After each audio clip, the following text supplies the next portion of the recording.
We're standing in Agra. The white marble of the Taj Mahal is so bright it almost hurts to look at, a gleaming pearl against the hazy Indian sky. 20,000 artisans, 22 years. A monument to an emperor's eternal love. But this, as magnificent as it is just one piece of a massive 1,000-year-old puzzle. This journey will take us through the staggering breadth of India's most amazing places, from the imperial, snow-capped north to the tropical, spice-scented south. We're hunting for the truth behind the legends that echo in every alleyway, exploring fortresses built by titans and tasting the food that fuels 1 billion people. We're diving into a land where the ancient past isn't just remembered, it's lived in every single day. But first, what staggering secret is the Taj Mahal hiding in plain sight? India is not a single destination. You see, it's not a place you can just check off a list between flights. It's a subcontinent of experiences, a deeply complex and impossibly vibrant tapestry woven from thousands of years of human history. We're talking about landscapes that stretch from the highest, most frozen mountains on Earth to sun-drenched tropical beaches and humid mangrove forests. It's a place of countless spiritual traditions that form the bedrock for over 1 billion lives, home to more than 2,000 ethnic groups and over 120 major languages. To treat it as one single place, to think you can do India in a week, is to miss the point entirely. This is a land of 1 billion stories, and every single one is competing to be told. Here, ancient empires have left their marks in stone so grand it defies belief. Sacred rivers carry the daily rituals of life and, well, the final smoky farewell. The smell of cardamom, chili, and saffron roasting on a busy street corner can tell you more about a region's history, its trade routes, and its invaders than any textbook. It's a full-on sensory assault, and it can be a lot to take in. That's why we're breaking it down, starting with the historical heart of it all. The crucible of power, the North. The North, the crucible of empires, the North. This is the crucible of empires. It's a land of hard history, a place defined by the chilling, colossal presence of the Himalayas. These are, of course, the highest mountains on the planet, a jagged white wall that separates the subcontinent from the rest of Asia. Their icy peaks and ancient glaciers feed the sacred rivers like the Ganges and the Yamuna that flow down through the fertile plains. And you see, it's on these plains that India's history was written in blood, steel, and stone.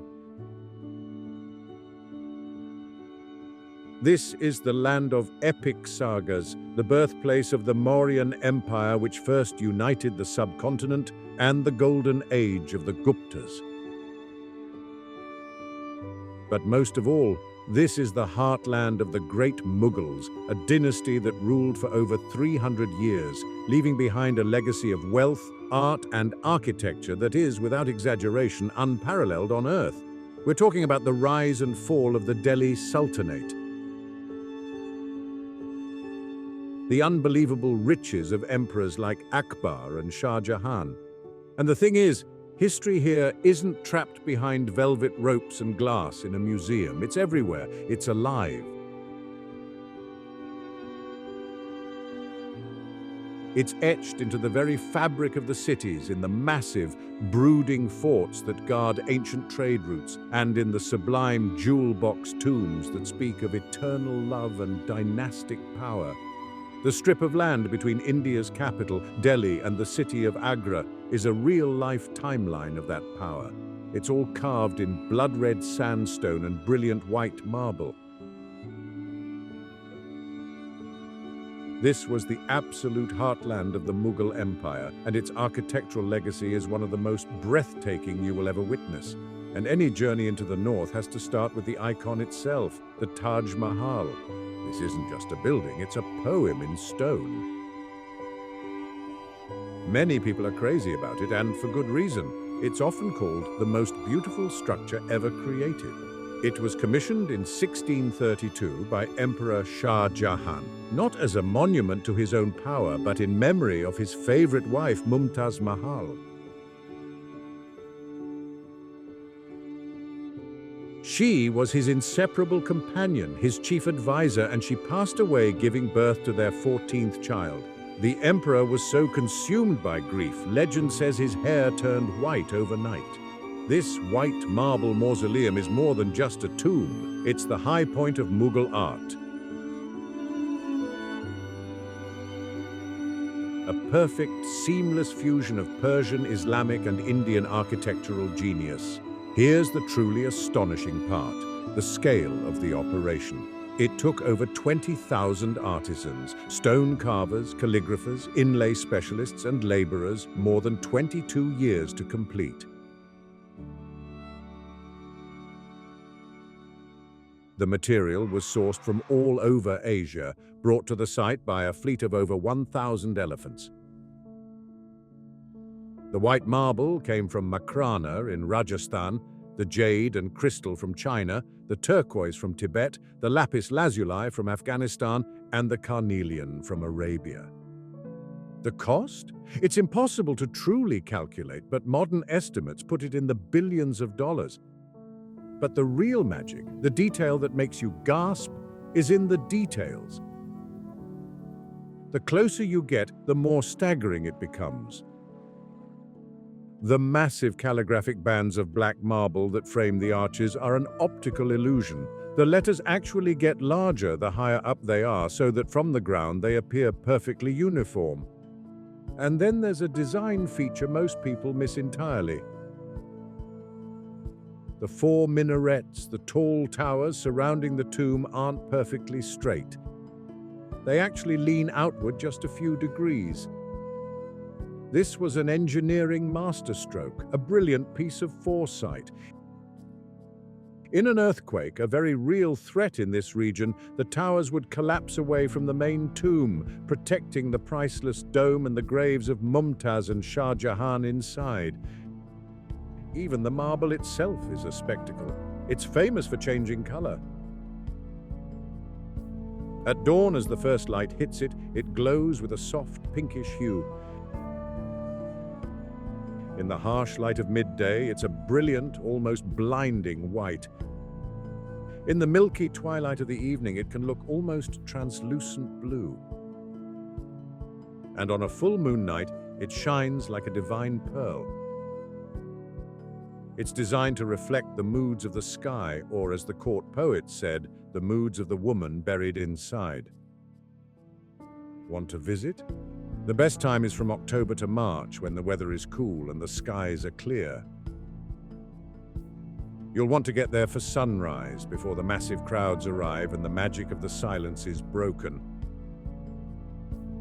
And a vital tip for tourists: you can't drive right up to it.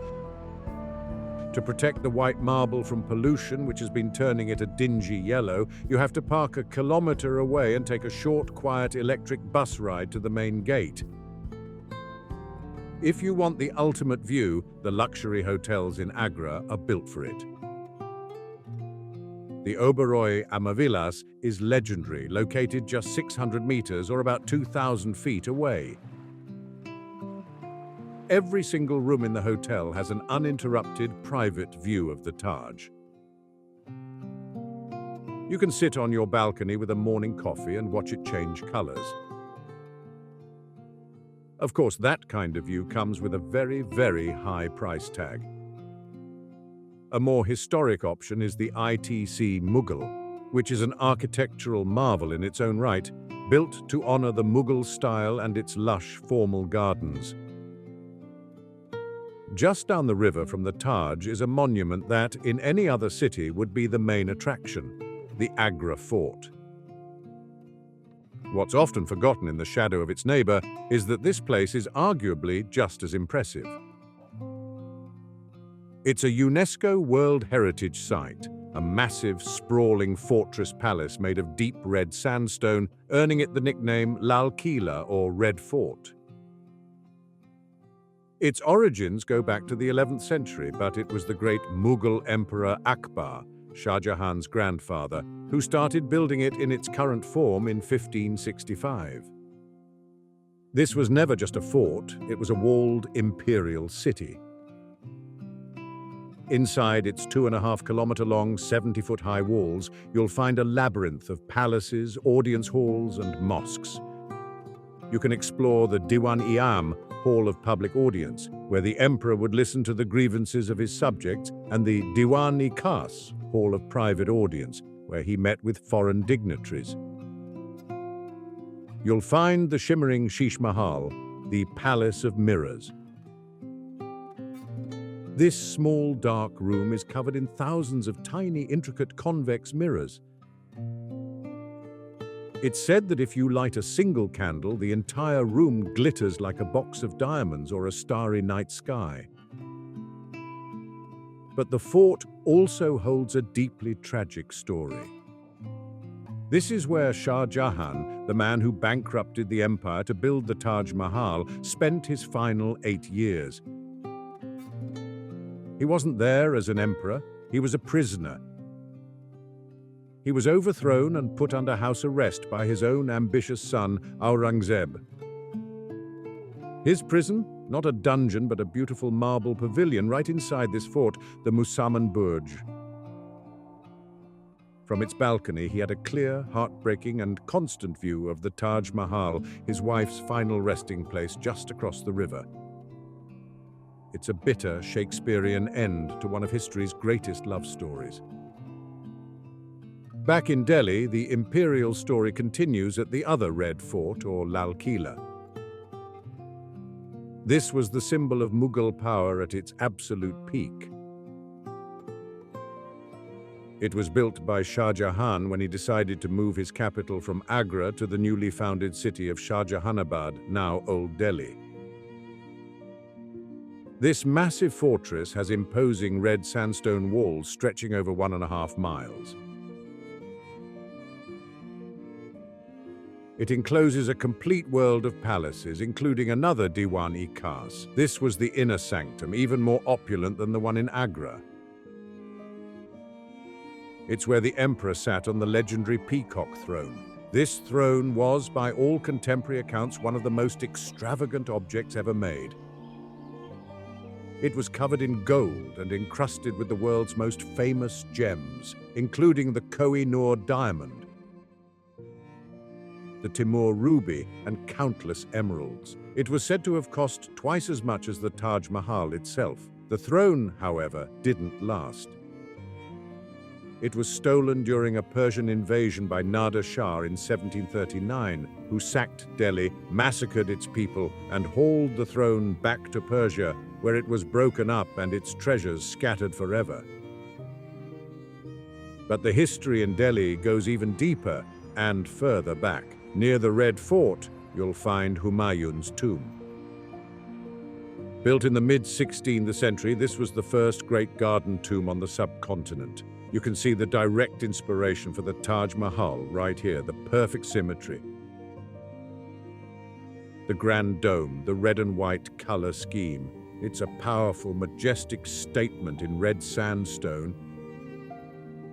Built by a grieving widow, Empress Bega Begum, for her emperor husband. It's surrounded by a Char Bagh, a 4-part garden that represents the 4 gardens of paradise in the Quran.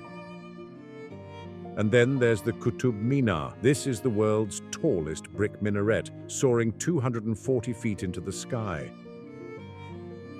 It was started in 1192 by Qutb-ud-Din Aibak, the founder of the Delhi Sultanate, to mark his victory over the last Hindu kingdom of Delhi and the beginning of a new era of rule in India. It's not just a tower, it's a 5-story tall declaration of "We are here," covered in intricate carvings and verses from the Quran. In the courtyard of the attached mosque, you'll find one of India's greatest scientific mysteries, the Iron Pillar of Delhi.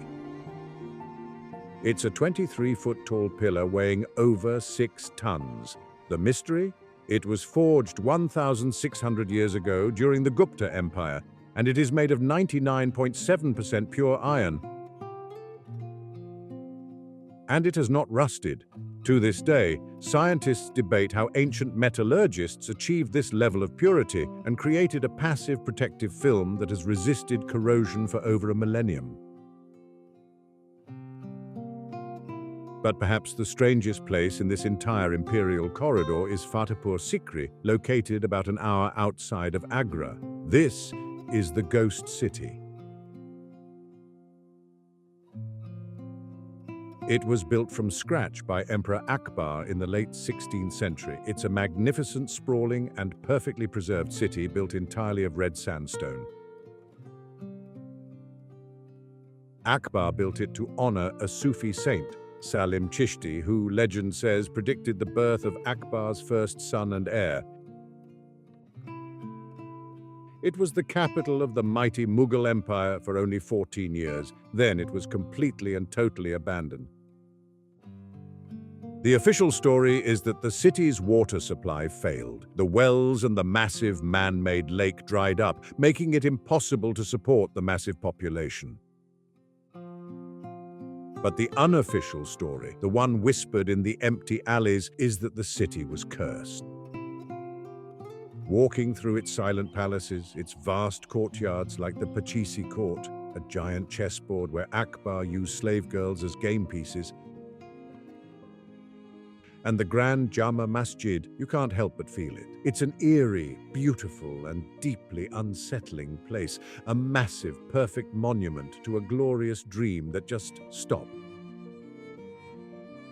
But the power of the north isn't just Mughal. To the west, in the deserts of Rajasthan, you enter a different world entirely. This is the land of the Rajputs, a collection of proud, fiercely independent warrior clans famous for their rigid code of honor, their vibrant culture, and, to say the least, their unbelievable, indomitable forts. In Jaipur, the Pink City, so named because it was painted pink in 1876 to welcome the Prince of Wales, you'll find the magnificent Amber Fort, also called Amer Fort. It crowns the Aravalli Hills, and you can still ride an elephant up the winding stone path to the main gate, just as the Maharajas did.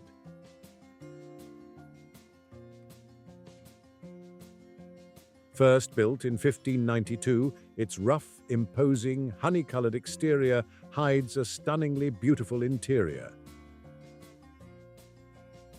You'll find courtyards, gardens, and halls, including another dazzling Sheesh Mahal, or Palace of Mirrors, its walls and ceilings covered in mirror mosaics that a single flame can illuminate.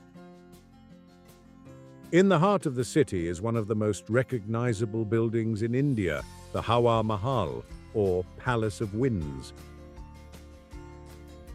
It's really just a 5-story tall facade, a brilliant pink sandstone wall with 953 intricately carved windows, or jharokas. But the mind-blowing element here is that this wasn't just for looks. It was designed in 1799 to serve two genius purposes. First, it allowed the royal women who lived in strict seclusion, purda, to watch the street festivals and daily life of the city below without being seen themselves. Second, and this is the brilliant part, it's an ancient air conditioner. The intricate latticework of the windows creates a cool breeze, a scientific principle called the Venturi effect, pulling air through the palace and keeping it comfortable, even in the blistering 115-degree desert heat. Not far away, you'll see the Jal Mahal, the water palace. It looks like a mirage, a serene 5-story palace that seems to be floating magically on Mansagar Lake. But what you're seeing is only the top. 4 of its 5 stories are permanently underwater. It was built around 1750 as a hunting lodge and a pleasure palace for the royal family to have picnics. Today you can't go inside, but just seeing it from the shore, especially at sunset when it's illuminated, is a truly magical and bizarre sight. Further west, in the blue city of Jodhpur, where the houses are painted blue to keep them cool and supposedly to repel insects, one fort dominates everything. The Mehrangarh Fort. It rises 400 feet straight up from a sheer rocky cliff, looming over the city like a titan. It's so massive, so imposing, that the author Rudyard Kipling wrote it must have been built by titans and colored by the morning sun. Its construction was started in 1459, and the legend behind it is dark. To build the fort, the king, Rao Jodha, had to displace a hermit who lived on the hill. The hermit, in his anger, cursed the fort, saying it would always suffer from a lack of water.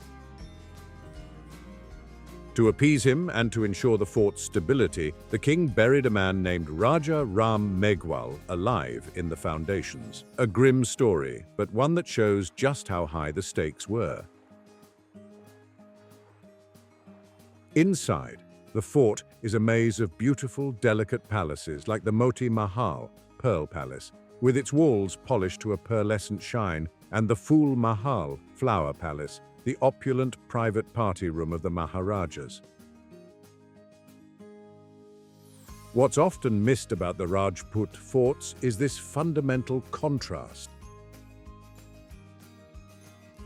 The outsides are brutal masterpieces of defensive engineering. The Kumbhalgarh fort, for example, has the second longest continuous wall in the world, surpassed only by the Great Wall of China. It runs for over 22 miles, 36 kilometers, through the hills. The wall is so thick it's said 8 horses could ride side by side on top of it. And why so massive? It was built to protect the 360 temples located inside its perimeter. But inside these brutal, war-ready forts, you find private worlds of incredible delicacy. Art, poetry, music, and vibrant color. This wasn't a contradiction.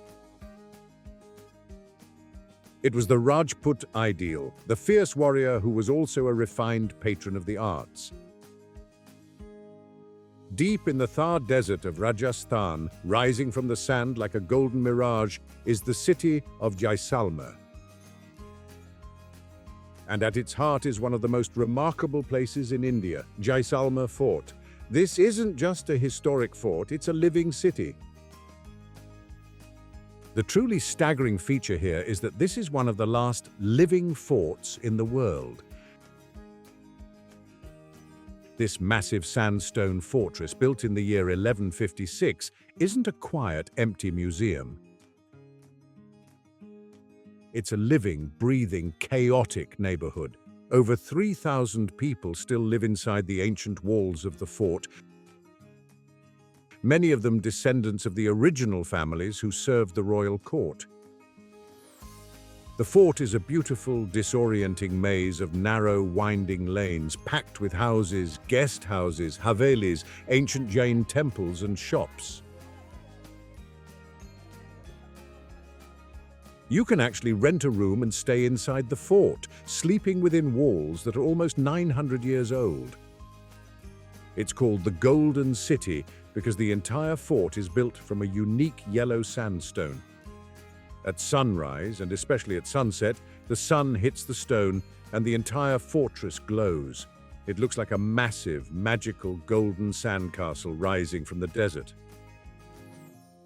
But what many don't realize is that this living history is also a huge critical problem. The fort's ancient foundations, built for a medieval population with no modern plumbing, are crumbling. The old primitive drainage system can't handle the water usage from modern tourism, and the residents are literally collapsing under the strain of their own life. It's a UNESCO World Heritage Site that is in real danger of being loved to death.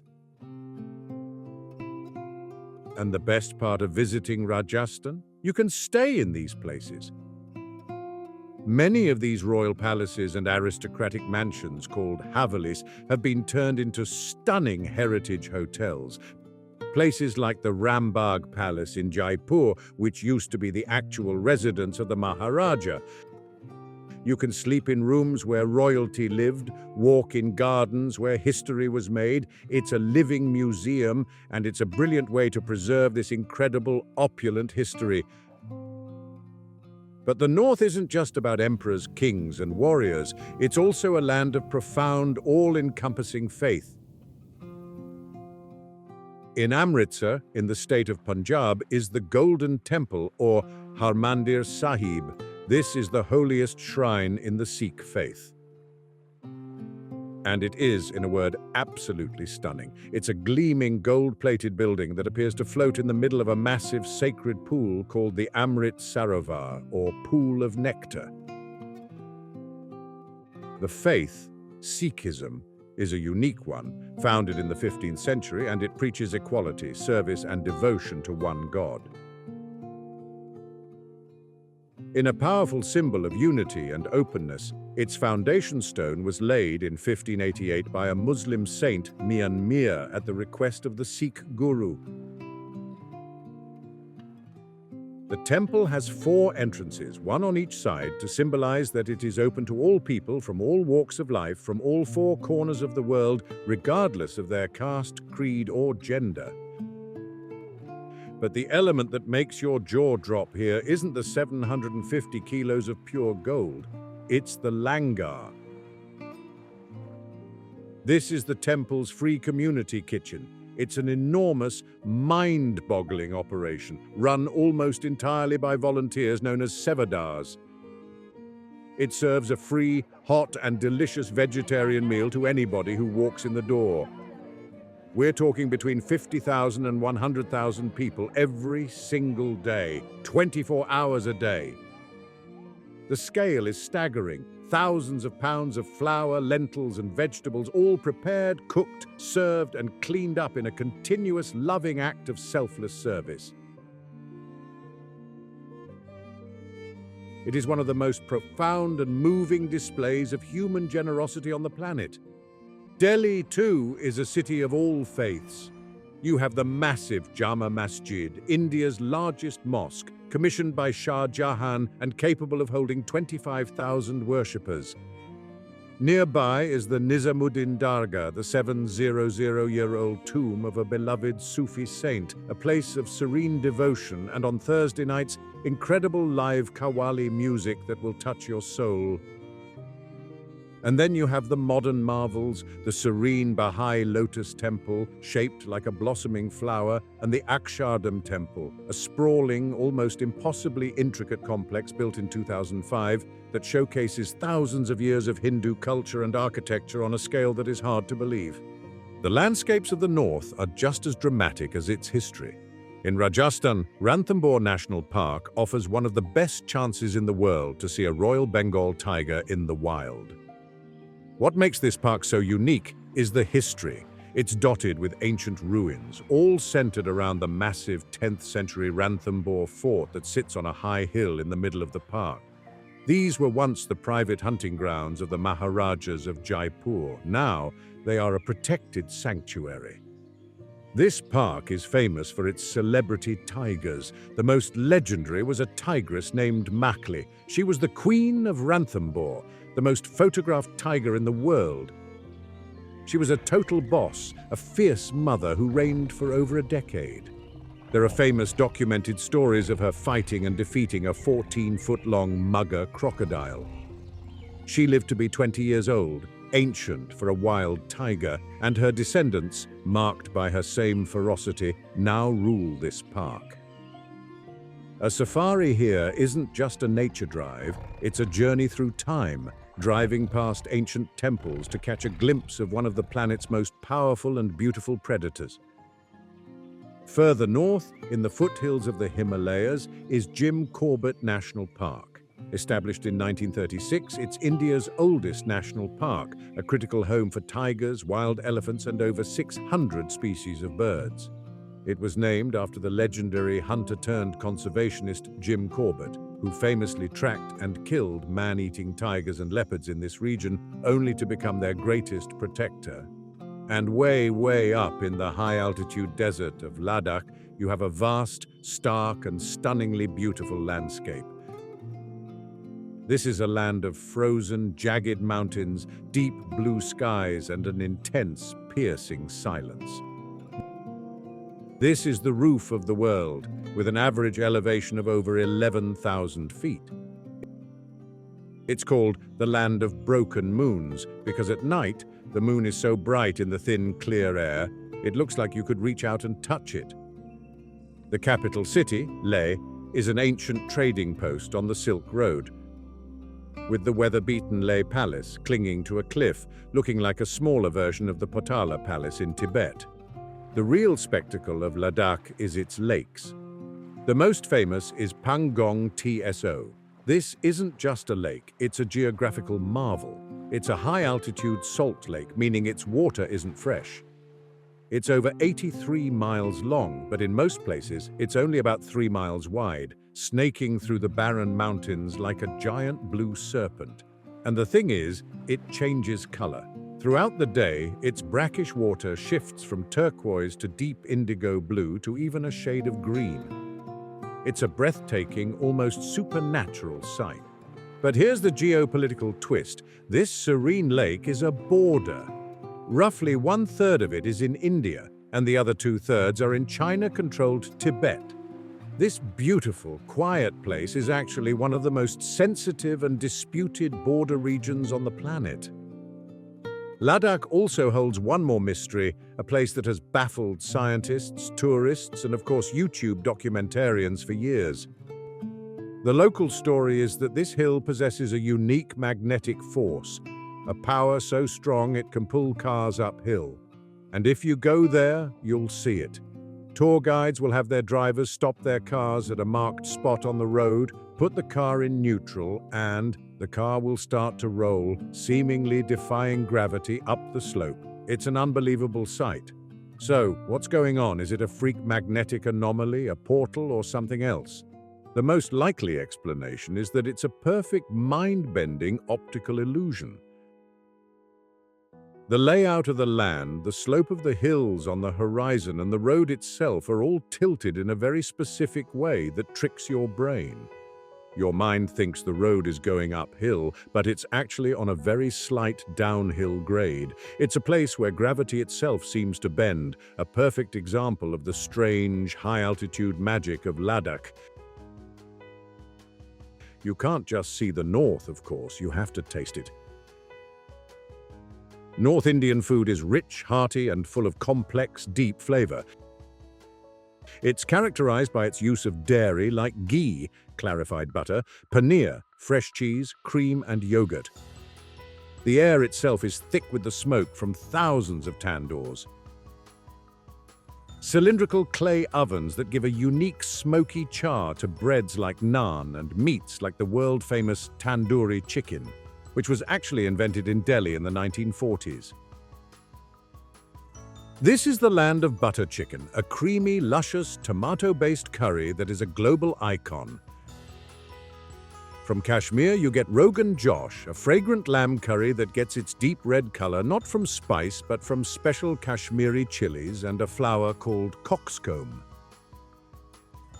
And from Punjab, you get dal makhani, a rich, slow-cooked stew of black lentils and kidney beans that simmers for hours, even overnight, until it's unbelievably creamy. But the real action is on the street. Delhi is a universe of street food.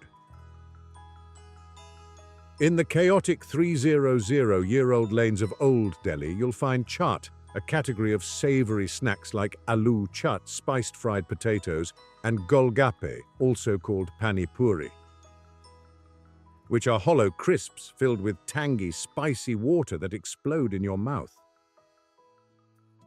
There's a whole lane, the Gali Paranthe Wali, dedicated for centuries to parathas, a type of flatbread stuffed with everything from potatoes and cauliflower to sweetened milk solids and then deep fried.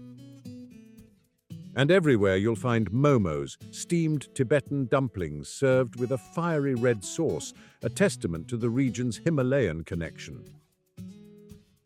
The north, with all its imperial power and its palaces, is just the first chapter. To understand a completely different side of India, a more ancient, tropical and rhythmic world, we must journey south. The south of India is a world apart. This is a tropical, sun-drenched realm, defined by the ancient Dravidian cultures that have flourished here for thousands of years, long before the Aryans and Mughals ever arrived in the north. Its languages, Tamil, Telugu, Kannada, Malayalam, are among the oldest continuously spoken languages on Earth. This is a land of towering, impossibly colorful temple gateways, serene backwaters that snake through groves of coconut palms, and hills so thick with spices like pepper and cardamom they perfume the very air. Its history is different, its music is different, and its rhythm of life is deeply connected to the land and the sea. The story of the South is told through its magnificent, sprawling temple complexes. And nowhere is that story more dramatic than in Hampi. Hampi, in the state of Karnataka, is not just a collection of ruins, it's a landscape. It looks like a different planet, a surreal, almost alien expanse of billions of giant reddish-brown boulders, stacked precariously as if a group of giants had a game of marbles and just left them there. This was the grandiose capital of the Vijayanagara Empire. From the 14th to the 16th centuries, this was one of the richest and largest cities on Earth, period. Contemporary accounts from Persian and Portuguese traders describe a city more prosperous than Rome, its markets overflowing with gems, silks, and spices.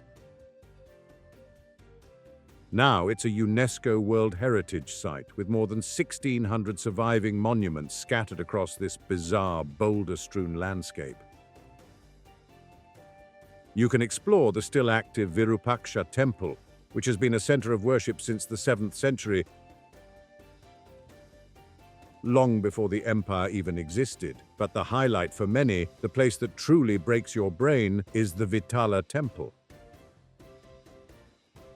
The temple is famous for two things. First, the iconic stone chariot. It's a shrine dedicated to Garuda, the eagle mount of the god Vishnu, and it's carved to look like a massive, intricate chariot. Its stone wheels could even turn. Second, and this is the real mystery, the musical pillars. The main hall of the temple is lined with large granite pillars. When you tap them gently with your fingers, they ring. Each one produces a different, clear musical note, like a stone xylophone. Scientists have studied them. They are solid rock. There are no holes or tricks. To this day, nobody is exactly sure how the artisans of the 16th century managed to engineer the stone to resonate at such specific frequencies. What happened to this massive, wealthy city? In 1565, it was attacked by a confederacy of neighboring sultanates in the Battle of Talikota. The city was pillaged, burned, and looted for 6 straight months before being completely abandoned. What's left is a hauntingly beautiful city of ruins, a ghost of an empire set in one of the strangest and most beautiful landscapes on Earth. Moving to the coast of Tamil Nadu, you find Mahabalipuram. This port city was the artistic showcase of the Pallava dynasty in the 7th and 8th centuries. Its UNESCO-listed monuments are a masterclass in rock-cut architecture. Here you'll find the Pancharathas, or 5 chariots. These are not buildings. Each one is a monolithic temple, meaning it was carved from a single, massive, solid granite boulder. They were carved from the top down like giant sculptures. Nearby is the mind-boggling Arjuna's penance. It's a giant open-air bas-relief, a massive carving on the face of 2 huge rocks. It's a tapestry of gods, humans, celestial beings, and hundreds of animals, including life-sized elephants, all telling an ancient Hindu story. The detail is unbelievable. But the most iconic landmark here is the Shore Temple. It faces the Bay of Bengal, and it's one of the oldest freestanding stone temples in South India. It's a stunning piece of art, and it's a survivor. When the devastating 2004 tsunami hit this coast, it wrecked the entire area, pulling the modern town out to sea. But the Shore Temple, built 1,300 years ago, stood firm against the wave. Here's the secret locked away in the local lore. The Shore Temple might be the last of its kind. Local legend and ancient mariners' logs speak of the 7 pagodas of Mahabalipuram. The Shore Temple is one. The other 6, the legend says, were swallowed by the sea. For centuries, this was dismissed as a myth. But after the 2004 tsunami, as the water receded hundreds of meters, stunned onlookers reported seeing the dark outlines of large ruined structures emerge from the seabed before the waves returned. This progression from carving into caves to building freestanding stone temples was a massive leap.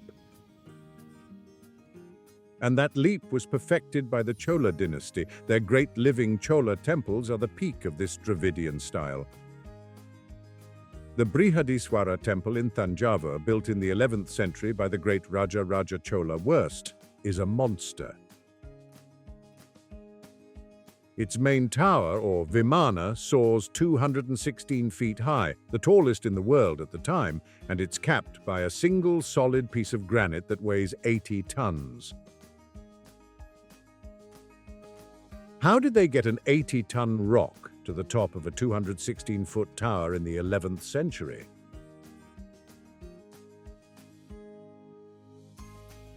It remains one of history's great engineering mysteries, with theories ranging from a massive 6-kilometer-long earthen ramp to an army of elephants. In the heart of Tamil Nadu, in the ancient city of Madurai, stands one of the most staggering, colorful, and alive temple complexes on Earth. This is the Meenakshi Amman Temple.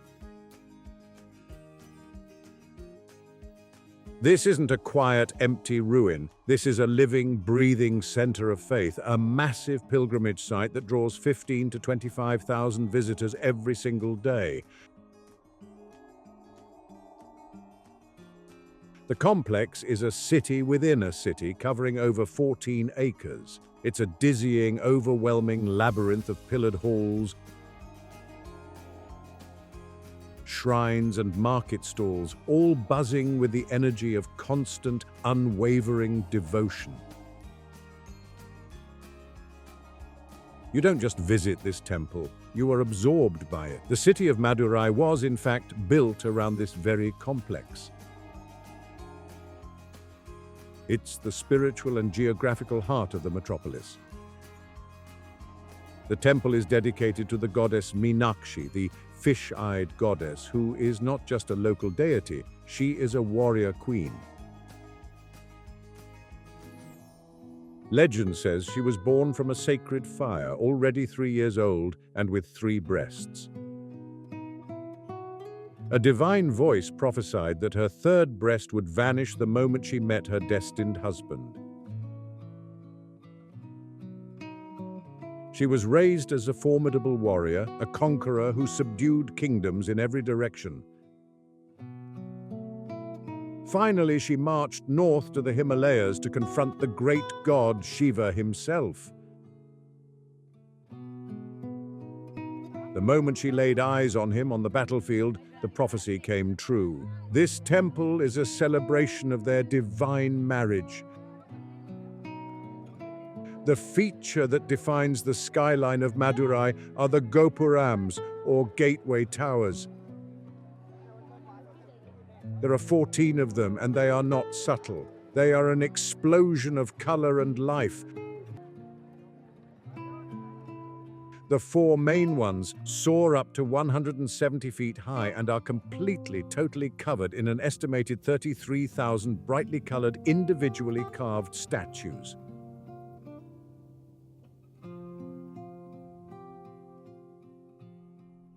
Gods, goddesses, demons, animals, and mythical creatures all writhe in a chaotic, vibrant encyclopedia of Hindu mythology. The temple is washed and repainted every 12 years, keeping it dazzlingly bright.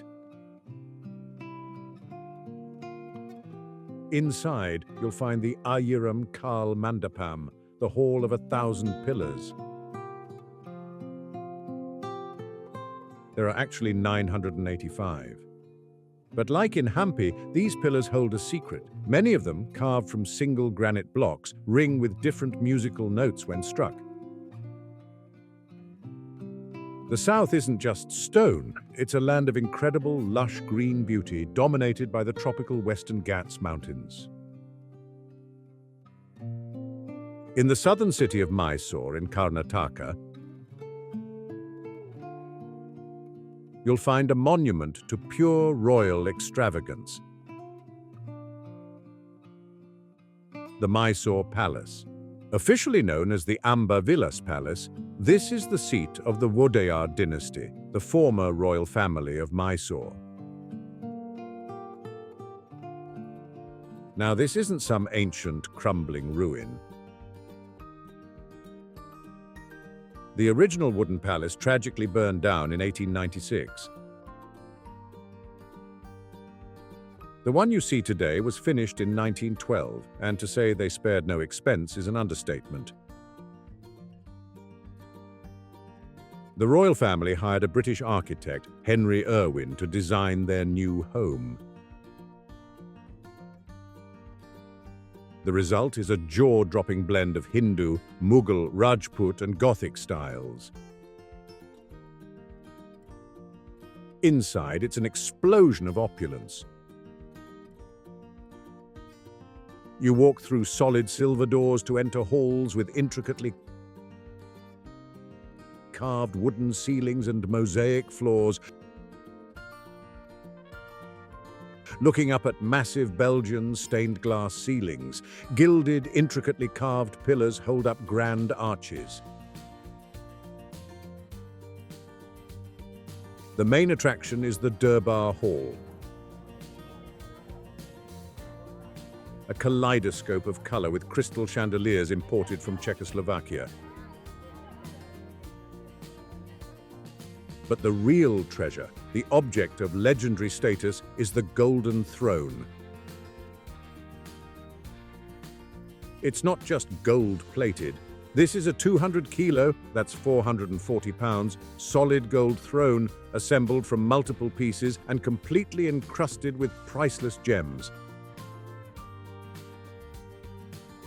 It's considered so sacred that it is only brought out and assembled for the public during the 10-day Dasara festival. The sheer spectacle of the palace, however, happens every single Sunday night. From 7 to 8 p.m., the entire palace is illuminated by nearly 100,000 light bulbs. This isn't a modern LED floodlight show. These are old-fashioned incandescent bulbs, tracing every arch, every dome, every single line of the palace in brilliant warm light. The moment the switch is thrown, the crowd lets out a collective gasp. It looks like a golden mirage, a fairy tale palace brought to life. The most famous natural wonder of the south is the Kerala backwaters. This is a unique and mesmerizing world. It's a 900-kilometer, that's over 560 miles, network of interconnected lakes, rivers, and canals that run parallel to the Arabian Sea. Life here moves at a different pace. It unfolds on the water.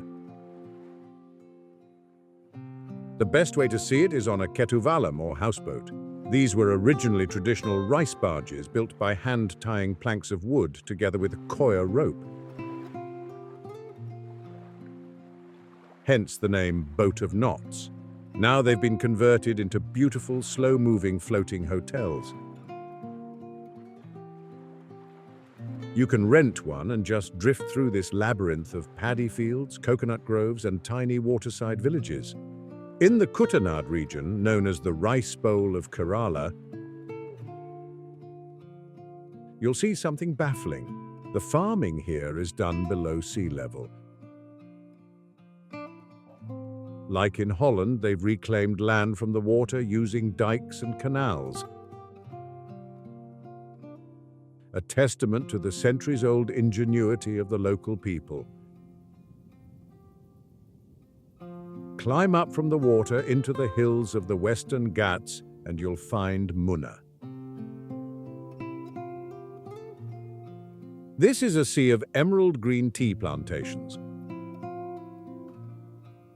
The rolling hills are covered in thousands of acres of neatly trimmed tea bushes, creating an otherworldly sculpted landscape. The region was transformed in the late 19th century by British planters who realized the climate, cool, misty and high, was perfect for tea. The air here smells fresh, clean and faintly of tea leaves. You can stay in old colonial-era bungalows and visit tea factories to see how the leaves are plucked, withered and processed. The Western Ghats Mountains themselves are a UNESCO World Heritage Site, a global biodiversity hotspot even older than the Himalayas. They are home to a stunning array in plants and animals. One of the most famous residents is the Nilgiri Thar. It's an endangered mountain goat with incredible balance, and it lives on the high-altitude grasslands. The largest population is in Eravikulam National Park, near Munnar, where you can often see them clinging to almost vertical cliffs. Nearby, in Periyar National Park, you'll find a sanctuary centered around a large artificial lake. The unique thing here is that you can take a boat safari. From the safety of the boat, you can watch herds of wild elephants, bison and deer come down to the water's edge to drink and play. South Indian food is a whole different universe from the north. It's generally lighter, often spicier, and built around the staple of rice. The region's geography, a long coastline, a tropical climate, is reflected in its ingredients. The holy trinity of South Indian flavor is mustard seeds, curry leaves, and coconut.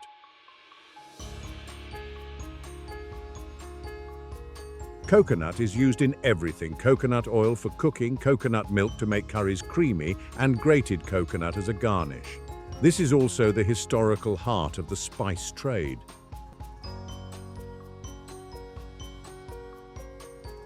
Black pepper is native to this area, and it's used heavily along with cardamom, cloves, and tangy tamarind.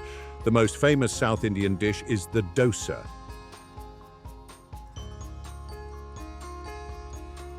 It's a thin, crispy, savory crepe made from a fermented batter of rice and lentils. A masala dosa filled with a spiced potato mixture is a global favorite. But it's not just a crepe. It's an art form. Some dosas are 3 feet long. Then there are idlis, soft, fluffy, steamed cakes made from a similar batter, one of the healthiest breakfasts you can find. Both are served with sambar, a tangy lentil and vegetable stew, and a variety of chutneys like coconut and tomato.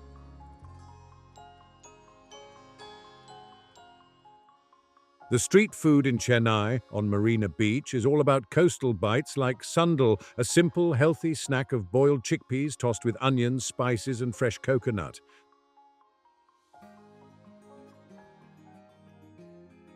The south, a world of ancient stone and life-giving water, is one face of India, but to find a land of raw, untamed nature and the very origins of one of the world's great spiritual traditions, we must turn east. Eastern India is a region of profound spirituality, ancient history, and raw, untamed nature. This is a land of massive, fertile river deltas, where one of the world's great religions was born. It's where magnificent, mysterious temples rise from the coastal plains and where the world's largest mangrove forest hides the most elusive and dangerous predators. This is a land shaped by mighty rivers, the Ganges, the Brahmaputra, and it offers a journey into some of India's most vital, wild, and lesser-known landscapes. Our first stop is in the state of Odisha, at a place that, quite frankly, will shatter your ideas of ancient engineering. This is the Konark Sun Temple. Built in the 13th century by King Narasimhadeva I,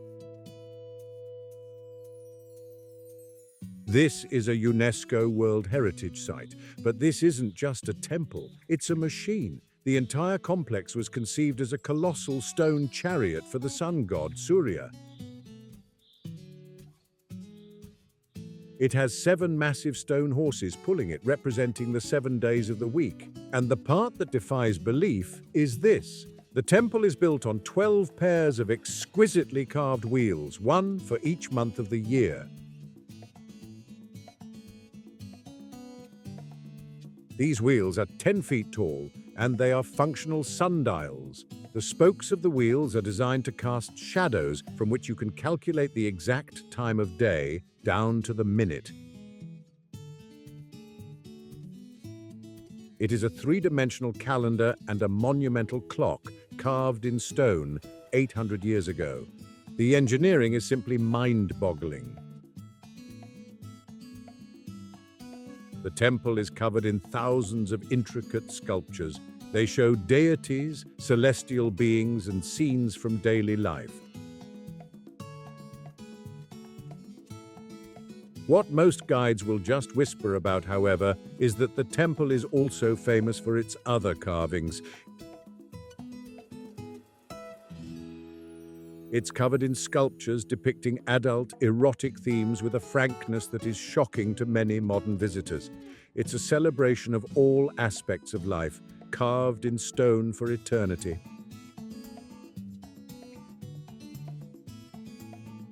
But the central temple collapsed long ago. Was it a shoddy foundation, an earthquake? Or, as local legend claims, was the main statue built over a massive lodestone? A magnet so powerful it drew ships to their doom on the coast, forcing 17th century sailors to attack and dismantle it? The mystery remains. From this marvel of engineering, we go to a marvel of the spirit. In the state of Bihar, we find Bodh Gaya.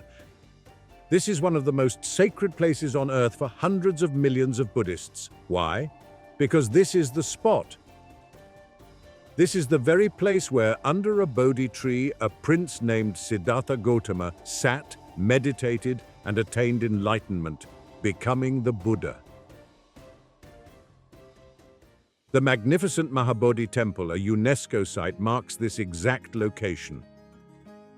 The ancient heart-shaped leaf tree you see there today is a direct descendant of that original tree. It's a single, quiet, intensely peaceful place that changed the spiritual map of the entire world.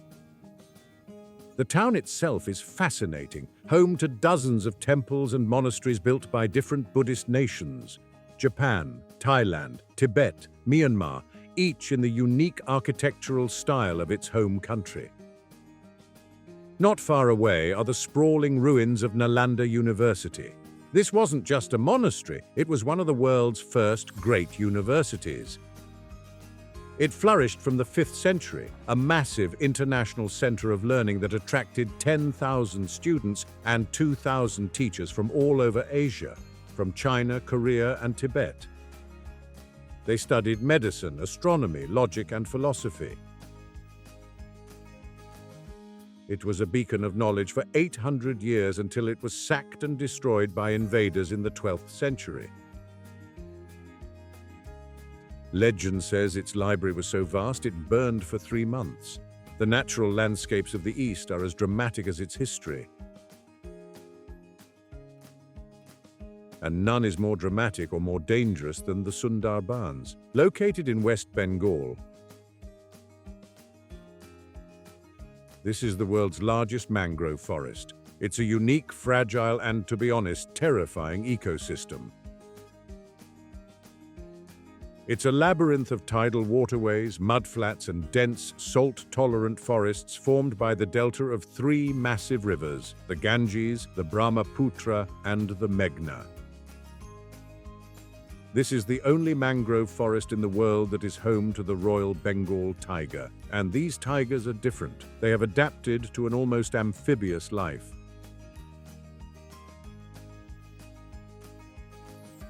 They are powerful swimmers, easily crossing wide, crocodile-infested rivers. Their diet is different too. They hunt the usual deer, but they also hunt fish, crabs, and even water monitor lizards. This is a place of raw survival.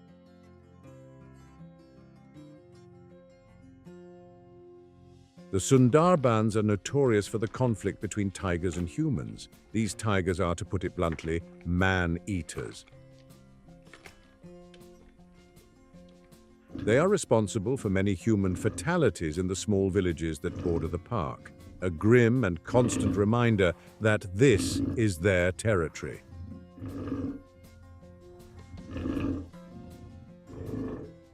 A boat tour through these dark, quiet, claustrophobic waterways is one of the most thrilling and unsettling experiences you can have.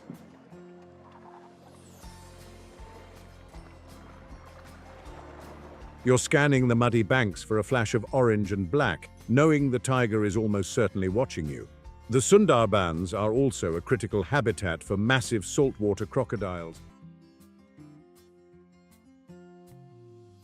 rare Irrawaddy dolphins, and the deadly king cobra. Further north in the state of Assam, we find a much happier story. This is Kaziranga National Park, a massive conservation success story. This UNESCO World Heritage Site is home to 2/3 of the entire world population of the magnificent one-horned rhinoceros. These animals are not just rhinos, they are armored tanks. Their thick, folded skin looks like a coat of armor plating.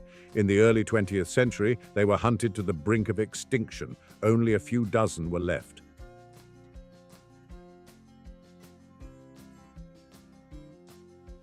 Today, thanks to incredible and forceful conservation efforts, their population in Kaziranga is over 2,000. The park's vast grasslands on the floodplain of the Brahmaputra River are also a major stronghold for tigers, elephants, and wild water buffalo. And way up in the remote, misty mountains of the northeast, in Arunachal Pradesh, we find a place of colossal scale.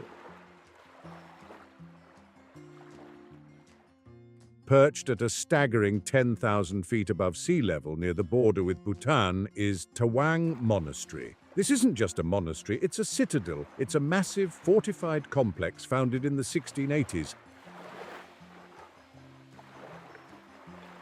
This is the second largest monastery in the world, surpassed only by the Potala Palace in Lhasa, Tibet.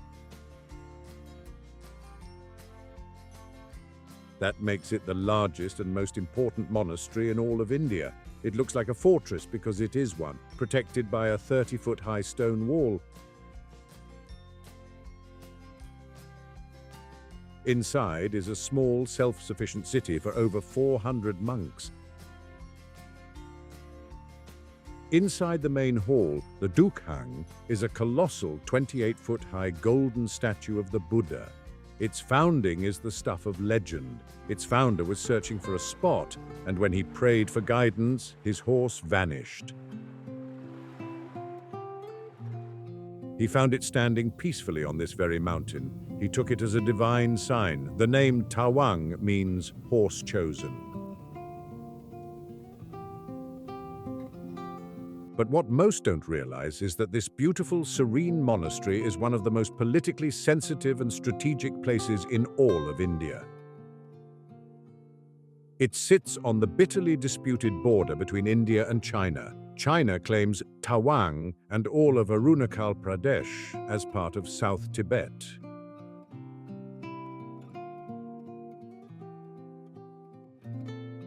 This monastery was a major flashpoint in the 1962 Sino-Indian War, and in 1959, when the current Dalai Lama fled Tibet,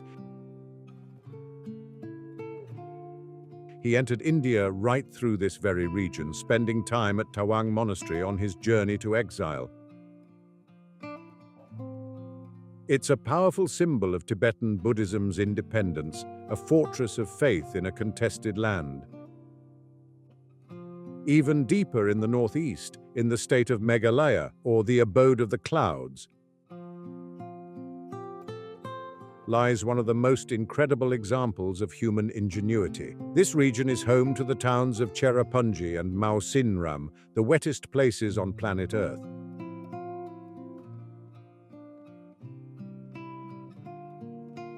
They receive over 460 inches, that's over 38 feet of rain per year. All that water creates a problem. The rivers are violent, raging torrents. A wooden bridge would rot.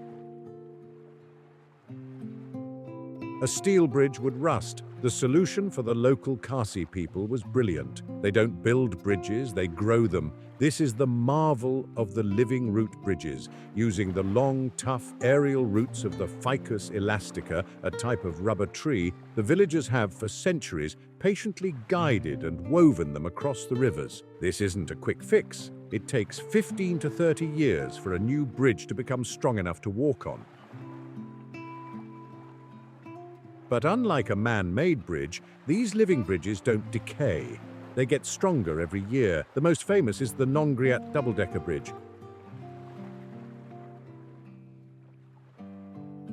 Two living bridges stacked on top of each other. It's a multi-generational masterpiece of bioengineering. The food of the East is all about its mighty rivers and long coastline. Fish and rice are the staples. The defining flavor of Bengali cuisine from West Bengal is the pungent, sharp aroma of mustard oil. The classic Bengali meal is makha jol, a light, flavorful fish curry. A more famous dish is shorshe eilish, featuring the prized hilsa fish. Delicately steamed in a pungent mustard seed paste. But the East, and Bengal in particular, is most famous for its sweets, or mishti.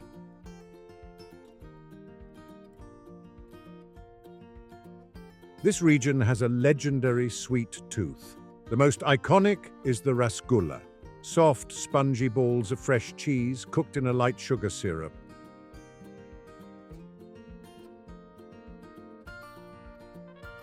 The street food in Kolkata is legendary, from puchka, their version of pani puri, to the kathi roll, a delicious wrap of skewered kebabs, onions and sauce, all tucked inside a flaky fried paratha bread. The East, a land of spirit and wilderness, is yet another piece of the puzzle, but where the ancient world crashes head-on into the future, where art is carved from mountains and billion-dollar dreams are made, that's where we find the West. Western India is a region of shocking and dramatic contrasts. This is where you find ancient, godlike masterpieces carved into solid rock, just a few hours' drive from the bustling, modern, high-rise chaos of India's most energetic cities.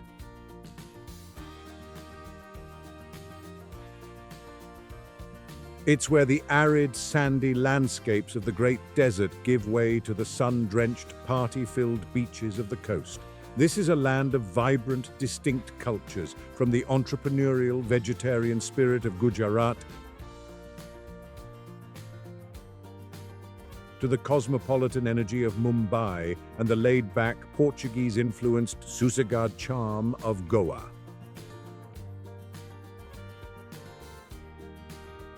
In the state of Maharashtra, hidden in the hills, are two of the most significant artistic achievements in human history, the Ajanta and Ellora caves.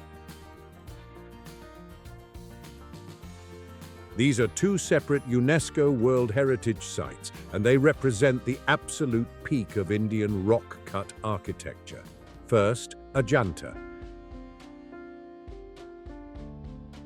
These are a series of 30 Buddhist caves carved into a sweeping, horseshoe-shaped cliff face. They date from the 2nd century BCE. The caves were monasteries, viharas, and prayer halls, chaityas. But the element that stops you in your tracks here is the paintings. The insides of these caves are covered in magnificent 2,000-year-old mural paintings. They tell stories from the life of the Buddha with a richness, emotion, and detail that is breathtaking. And the thing is, their colors, the reds, the greens, the blues, are still vibrant, as if they were painted yesterday. But think about this: how did they paint in the pitch-black darkness of these deep caves? The official theory is that they used oil lamps and polished metal reflectors, but the artistry in such conditions is almost superhuman. The caves were lost to the world for over 1,500 years, swallowed by the jungle until a British officer named John Smith stumbled upon them while hunting a tiger in 1819. If Ajanta is about painting, Ellora is about sculpture. This is a different site, built centuries later between 600 and 1000 CE. And it is a remarkable testament to religious harmony.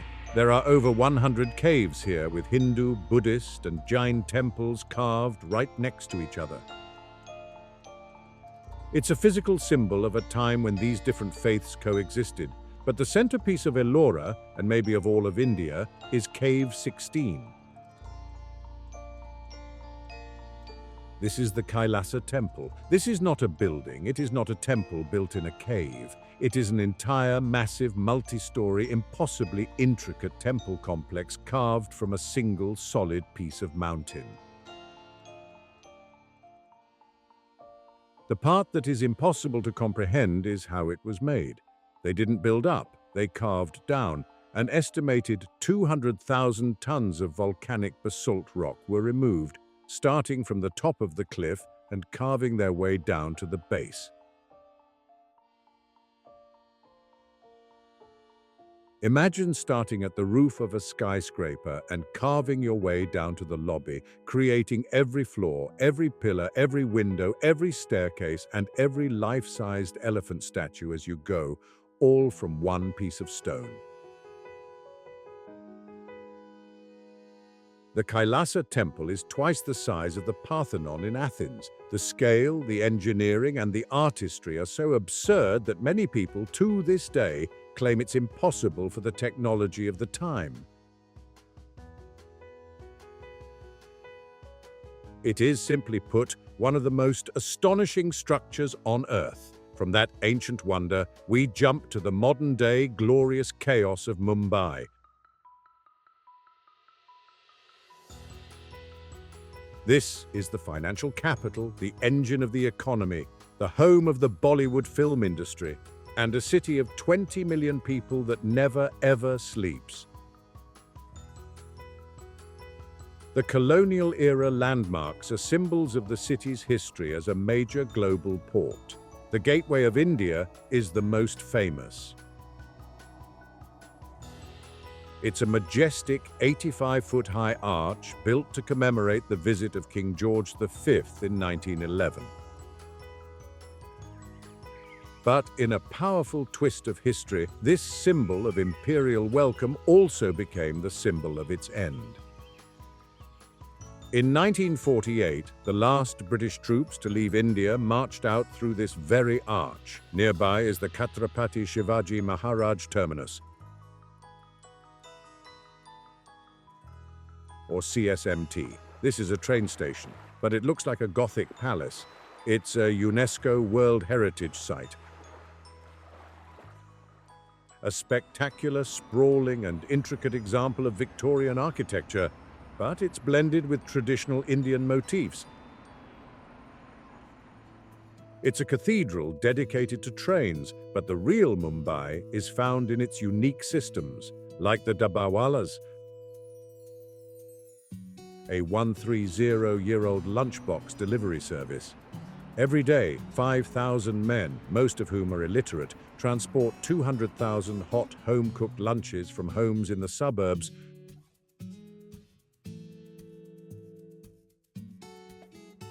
to offices in the city, using a complex system of trains and bicycles. Their accuracy rate is legendary. Less than one mistake in 6 million deliveries. It's a logistical miracle. But the West isn't just about ancient or colonial. It's also home to a marvel of modern India. In the state of Gujarat, you'll find the Statue of Unity at 182 meters or 597 feet tall. This is the world's tallest statue. It's a colossal tribute to Sardar Vallabhbhai Patel, India's first Deputy Prime Minister, the Iron Man of India, who was responsible for the monumental task of unifying the country's hundreds of semi-independent princely states after independence. The sheer scale is what's staggering. It is almost twice the height of the Statue of Liberty. You can take a high-speed elevator up to a viewing gallery in the statue's chest, nearly 500 feet up, and look out over the surrounding landscape. The statue's specific height, 182 meters, was chosen to match the 182 seats in the Gujarat state legislature. It is a monumental statement of modern engineering and national pride. The natural landscapes of the West are just as diverse. In Gujarat, Gir National Park is a crucial and unique conservation area. Why? Because this is the last remaining natural habitat of the Asiatic lion on Earth. These lions are slightly smaller than their African cousins and have a distinctive fold of skin on their bellies. They used to roam from Greece all the way to eastern India. By the early 1900s, they were hunted to near extinction. Only about 20 were left, all of them in this one forest. Today, thanks to a massive conservation success, there are over 600 lions in Gir. And then you go south and the desert disappears, replaced by the ocean. This is Goa, famous worldwide for its sun-drenched beaches, its vibrant nightlife, and a unique culture that was shaped by over 400 years of Portuguese rule. This is India, but it feels different. You'll see whitewashed Catholic cathedrals and colorful Portuguese-style villas right next to Hindu temples and palm-fringed beaches. Goa is a global backpacking hub, and this has created a vibrant hostel culture. You can rent a scooter and explore from the party beaches of the north like Baga and Anjuna to the quiet, pristine beaches of the south like Palolem. The food of the West is a tale of two extremes.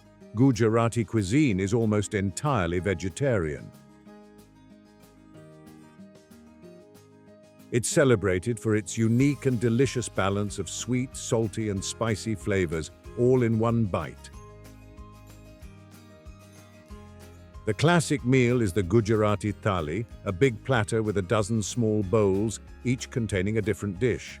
Famous snacks include dokla, a savory, fluffy steamed cake made from gram flour. Goan cuisine, with its Portuguese influence, is famous for seafood and pork. The most famous Goan dish is pork vindaloo, a spicy, tangy curry made with vinegar and garlic. But the king of all Western food is found on the streets of Mumbai. The street food here is the lifeblood of the city. The undisputed champion is the vada pav. It's so simple. A spicy potato fritter, deep-fried in a chickpea flour batter, stuffed into a soft, fluffy bread roll and served with spicy green and tamarind chutneys. It sounds basic. It's not. It's the perfect bite. It's called the poor man's burger, and it fuels millions of Mumbai cars every single day. Then there's pav bhaji, a flavorful, spicy mash of mixed vegetables, cooked down with a mountain of butter and spices, and served with soft, heavily buttered bread rolls. From ancient caves carved by hand to modern statues that touch the clouds, from the last lions of Asia to a simple bun that fuels a megacity, India is a land of wonders that will challenge, inspire, and frankly, change you. It's a place you can never, ever truly finish. You've seen the icons. You've seen the tombs, the forts, and the palaces that define India on the world stage. But the thing is, with a land this vast and this old, the wonders never ever stop. What we've seen is just the first layer. Now we go deeper. We're going to places that defy explanation, from temples that shock the senses to cities older than time itself. We'll explore bridges that aren't built but grown, and a desert made of pure white salt. This is the India that's hidden just beneath the surface, and its secrets are even more astonishing. Our first stop on this new journey takes us to the heart of India, to the state of Madhya Pradesh. Here, a collection of temples lost to the jungle for centuries holds a secret that has baffled and, let's be clear, shocked visitors for hundreds of years. This is Khajuraho. At first glance, this UNESCO World Heritage Site looks like a stunning but typical group of Hindu and Jain temples. They were built by the Chandela dynasty around 1,000 years ago, with soaring, corn-cob-shaped towers covered in endless, intricate carvings. They are beautiful, but then you get closer. You see over 90% of the carvings show gods, goddesses, mythical beasts, and scenes of daily life. Musicians, potters, warriors. But it's the other 10% that makes this place infamous. The mind-boggling element here is this. These temples are covered in some of the most detailed, artistic, and frankly explicit erotic art on the planet. This isn't crude graffiti. This is high art, carved into the very walls of a sacred space. The sculptures show men, women, and groups in every conceivable form of romantic and physical intimacy, celebrated in dynamic, loving detail. And the part of the story that's lost to time is why. Nobody knows for sure. Why would a deeply religious society cover its most sacred temples with these images? Was it an artistic celebration of all aspects of human life? Was it a guide showing that the physical world was a pathway to the spiritual, not separate from it? Or was it connected to complex tantric rituals which believed that this physical energy was a form of worship? The truth is, we don't know. The Chandela dynasty that built them faded from power, and these temples were completely swallowed by the jungle.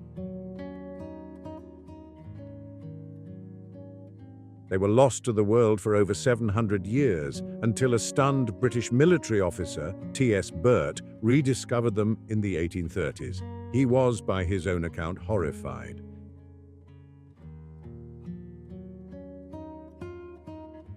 But today, they stand as a beautiful, baffling mystery in stone, a 1,000-year-old celebration of life that still challenges our ideas of art and faith.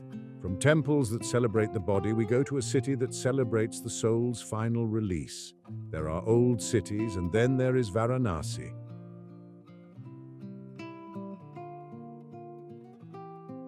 Mark Twain, after visiting, wrote that Varanasi is older than history, older than tradition, older even than legend, and looks twice as old as all of them put together. This isn't an exaggeration. This is one of the world's oldest continuously inhabited cities. For over 3,000 years, this has been the spiritual heart of the Hindu world. To be here is, to say the least, overwhelming. It's a chaotic, deafening, and magical maze of over 3,000 ancient winding alleys called galis. Some are so narrow you can touch both walls at once. The air is thick with the ringing of temple bells, the chanting of priests, and the constant heavy smell of incense, marigolds, and sandalwood. The entire city is built on the western bank of India's most sacred river, the Ganges.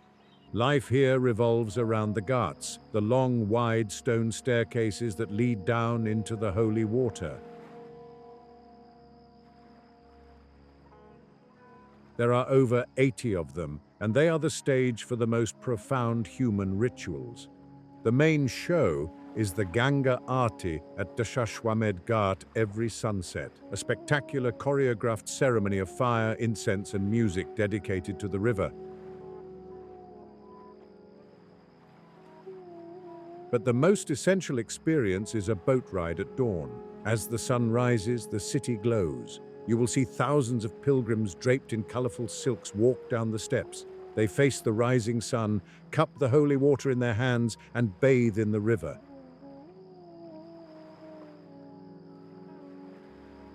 It's a ritual they believe washes away all bad karma, a deep, moving, and unbroken thread of faith. But this is a city of life and of its end. As your boat floats down river, you will come to Manikarnika Ghat. This is the main burning ghat. What most visitors don't realize is that for devout Hindus, Varanasi is the best possible place to pass away. The belief is that if your body is cremated here and your ashes are scattered in the Ganges, your soul will achieve moksha. It will be liberated, escaping the cycle of rebirth and finding eternal peace.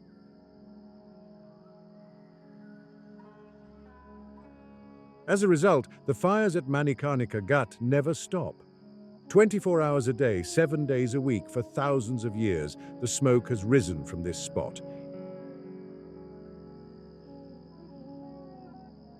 It is a direct, unflinching, and powerful confrontation with human mortality. It's not a place of sadness. For the families, it is a place of release. It is the most intense and profound spectacle in all of India. But this sacred city has an even more extreme side. A hidden detail of Varanasi's spiritual world is the Aghori. These are ascetics, men who have renounced the world, living on the edges of the cremation grounds.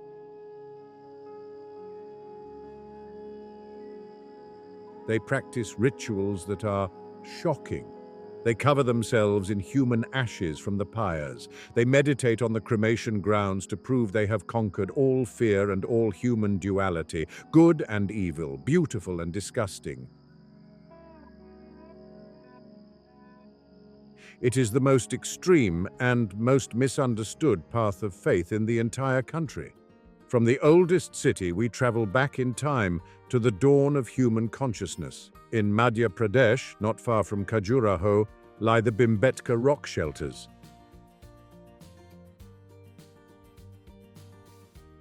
This is a landscape of massive sandstone outcrops and over 750 caves. But what's inside is what matters.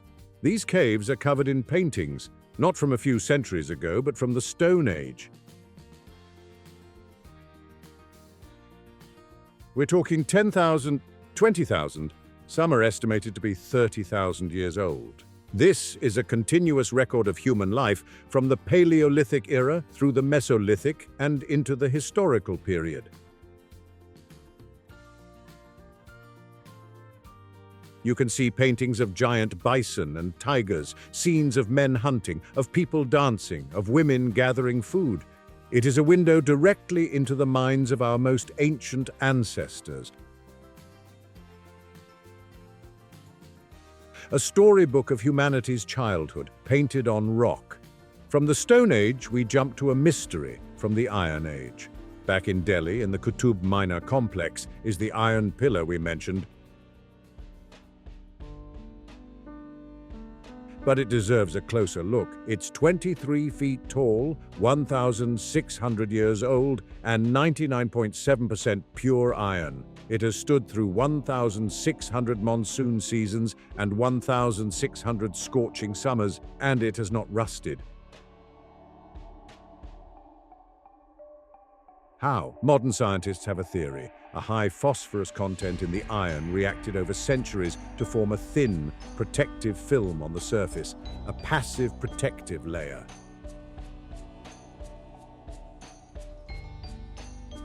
But how did century smiths know how to do this? Was it intentional genius or a happy accident of the specific iron ore they used? It remains one of the world's greatest metallurgical mysteries. Now we go to a place that was hidden by the earth itself. In Gujarat, we find Rani Ki Vav, or the Queen's Stepwell. This is not a temple, it's a reverse temple. It's a massive subterranean structure built in the 11th century by a queen in memory of her king.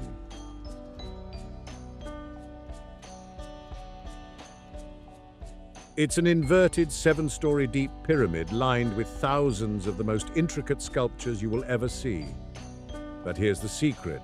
Soon after it was built, a nearby river flooded and filled the entire stepwell with silt and sand. It was completely buried, disappearing from history for almost 900 years. It was only excavated in the 1980s, and because it was packed in silt, its sculptures were in perfect, pristine condition. It is the most beautiful, ornate, and perfectly preserved stepwell in all of India. From a hole in the earth, we go to a hole from space. In Maharashtra, we find the Lona Crater Lake. This is a massive, near perfectly circular lake, over a kilometer wide. But it's not a volcano. This was created 50,000 years ago by a massive meteor impact. And here's the bizarre part. The crater was punched into solid basalt volcanic rock, one of the few places on Earth this has happened. As a result, the lake has no inflow or outflow. The water is both saline, salty, and highly alkaline, like soap at the same time, creating a unique, bizarre ecosystem. It's a piece of outer space right here in India, surrounded by ancient, crumbling temples. Our next stop is a place that defies gravity. In Andhra Pradesh, we find the Lepakshi Temple. It's a beautiful 16th century temple complex, but it's famous for one thing, the hanging pillar. In one of its main halls, there is a massive carved granite pillar, and it does not touch the ground. There is a clear gap underneath it, big enough to pass a newspaper or a cloth from one side to the other.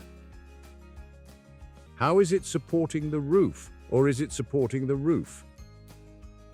A British engineer in the 1900s supposedly tried to fix it, and in doing so knocked the entire ceiling out of alignment.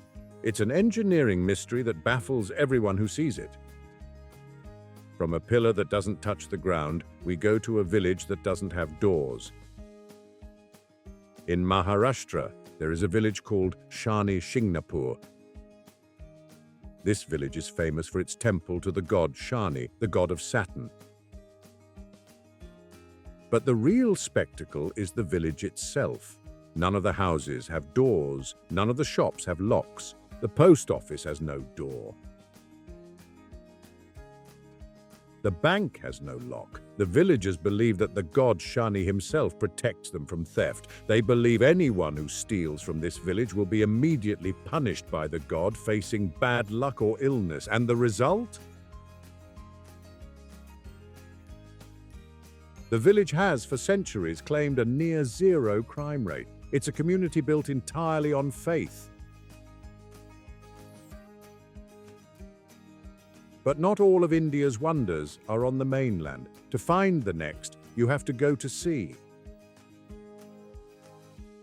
Far out in the Bay of Bengal, closer to Thailand than to India, is an archipelago of over 500 emerald islands. This is the Andaman and Nicobar Islands. This is India's tropical paradise. The most famous island, Havelock Island, now officially Swaraj Dweep, is what dreams are made of. We're talking pristine white sand beaches, thick jungle, and water so clear and turquoise it doesn't look real. This is home to Radhanagar Beach.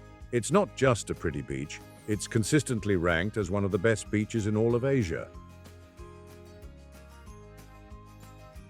This is where you come for world-class scuba diving and snorkeling, to see untouched coral reefs and swim with sea turtles. It is, in every sense of the word, paradise. But this paradise has a very dark and very recent history. The feature that is hidden just beneath the beauty is in the capital city, Port Blair. This is the cellular jail. During British rule, this was one of the most feared penal colonies in the empire. Its nickname was Kala Pani, or Black Water, meaning a place you were sent to across the dark water from which you would never return.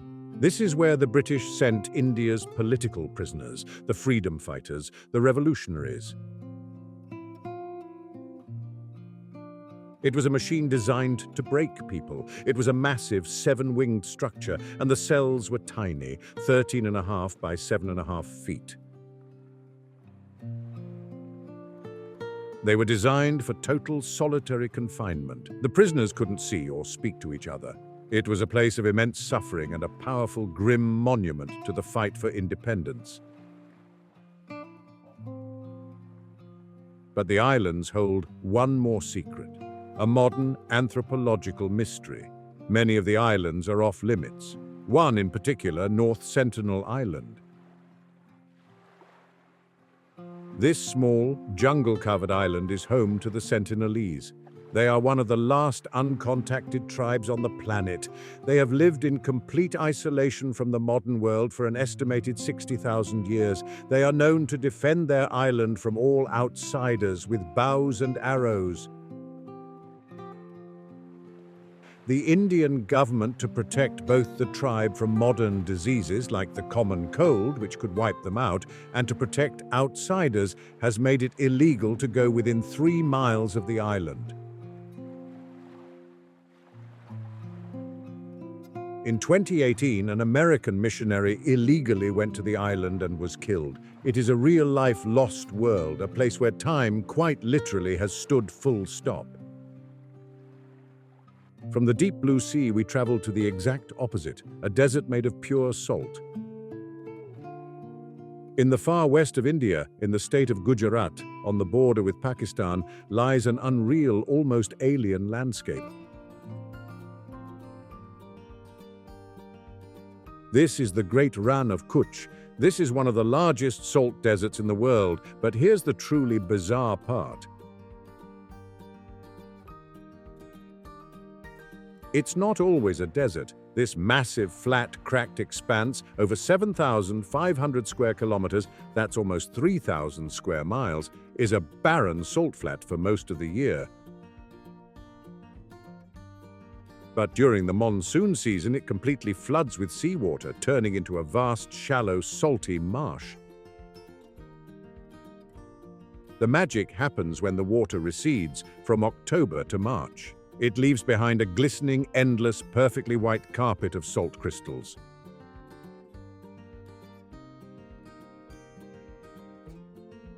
This is when the Ran Utsav, or Desert Festival, takes place.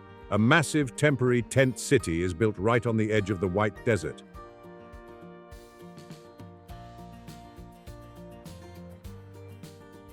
You can stay in luxury tents, watch traditional Gujarati folk music and dance, and ride camels out onto the salt. But the one thing you must do is go on a full moon. When the moon rises, it reflects off the entire white landscape. It is impossible to tell where the ground ends and the sky begins. It's a disorienting, beautiful, and unforgettable experience. You feel like you are walking on the moon, and it's not a dead wasteland. When it floods, this marsh becomes the only place in India where flamingos come to breed. They build a flamingo city. A massive colony of hundreds of thousands of these pink birds, turning the white salt into a sea of life. India is a universe of wonders, from Stone Age paintings to Space Age statues, from islands lost in time to deserts that flood. With its rapid modernization, will these ancient marvels survive another century? What do you think? Let us know below. And for more journeys into the incredible, make sure to like and subscribe.